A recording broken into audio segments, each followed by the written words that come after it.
सावन में रोपी है धान। अब रील बनावे वाली सावन में रोपी है धान। अब रील बनावे वाली सावन में रोपी है धान। दिन भर जरई गाड़ी के लई है मेकअप के सामान। दिन भर जरई गाड़ी के लई है मेकअप के सामान।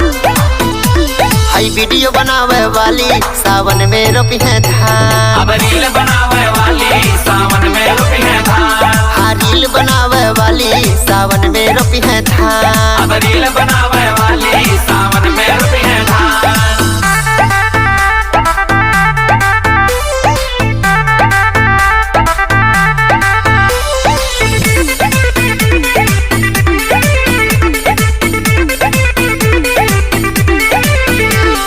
लगा के फिल्टर इंस्टा पे चेहरा खूब चमकावेली।